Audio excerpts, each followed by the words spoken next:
Pilipinas, una sa ating mga balita. Nakatakdang kasuhan ng Davao Police ang ilang miyembro ng Kingdom of Jesus Christ o KOJC matapos manakit ng mga pulis. Habang dawit din sa hiwalay na kaso ang kanilang news media arm na SMNI sa umano'y pagpapakalat ng fake news. Alamin ang mga detalye sa report ni Nicole Lopez Powayan.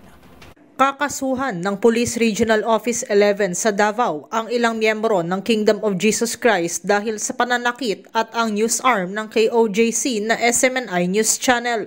Sa 2x2, sinabi ni Pro 11 spokesperson Police Major Catherine De La Rey na may nahuli silang 3 miyembro ng KOJC dahil sa pananakit sa mga pulis.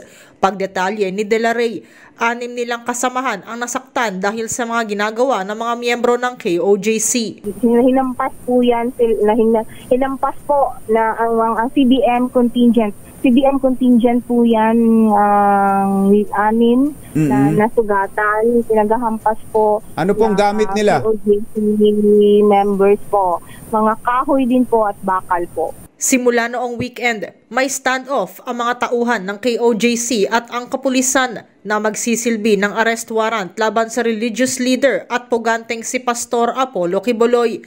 Maging ang SMNI News Channel ay kakasuhan ng Davao Police dahil sa pagpapakalat umano nito ng fake news sa mga nangyayari sa nasabing standoff. May plano po kami na mag-file po ng mga kaso Katuni and Jerry. Laban sa? Laban po sa KOJC members sa SMNI po.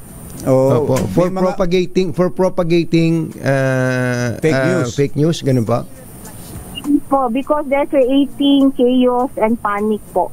Pinapalabas po nila na the whole Davao City ang magwewelga pero hindi po yun totoo, mga members lang po nila.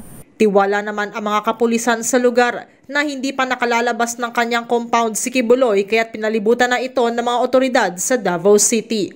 Ito si Nicole Lopez Poyawan para sa MBC TV Network News. Una sa Pilipinas, una sa Pilipino.